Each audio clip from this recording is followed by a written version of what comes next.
ವಿಜಯ ರಾಘವೇಂದ್ರ ಅವರ ಪತ್ನಿ ಸ್ಪಂದನಾ ಅವರು ನಿಧನ ಹೊಂದಿ 1 ವರ್ಷ ಕಳೆದಿದೆ. ಕಳೆದ ವರ್ಷ ಆಗಸ್ಟ್ 6ರಂದು ಅವರು ಬ್ಯಾಂಕಾಕ್ನಲ್ಲಿ ನಿಧನ ಹೊಂದಿದರು. ಅವರನ್ನು ಕಳೆದುಕೊಂಡ ಕುಟುಂಬ ಈಗಲೂ ನೋವಿನಲ್ಲೇ ಇದೆ. ವಿಜಯ ರಾಘವೇಂದ್ರ ಅವರ ಪತ್ನಿ ಸ್ಪಂದನಾ ಅವರು ನಮ್ಮನ್ನು ಅಗಲಿ ಎಂದಿಗೆ 1 ವರ್ಷ. ಅವರು ಇಲ್ಲ ಎಂಬುದನ್ನು ಮರೆಯಲು ವಿಜಯ ರಾಘವೇಂದ್ರ ಬಳಿ ಈಗಲೂ ಸಾಧ್ಯವಾಗುತ್ತಿಲ್ಲ.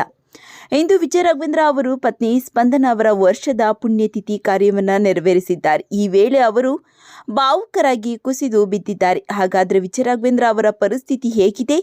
ಸ್ಪಂದನಾ ಬಗ್ಗೆ ವಿಜಯ ರಾಘವೇಂದ್ರ ಹೇಳಿದ್ದೇನು? ಅದೆಲ್ಲ ಸಂಪೂರ್ಣವಾಗಿ ನೋಡೋಣ ಬನ್ನಿ.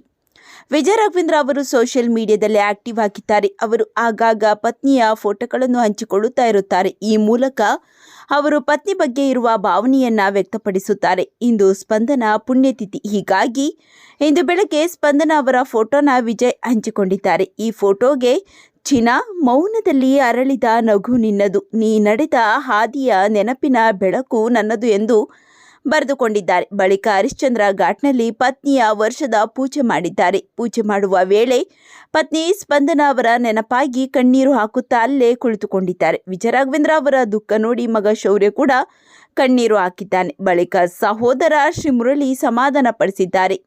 ವಿಜಯ ರಾಘವೇಂದ್ರ ಅವರ ಬಗ್ಗೆ ನಿಮ್ಮ ಅನಿಸಿಕೆಗಳನ್ನು ತಪ್ಪದೇ ಕಾಮೆಂಟ್ ಮಾಡಿ ತಿಳಿಸಿ.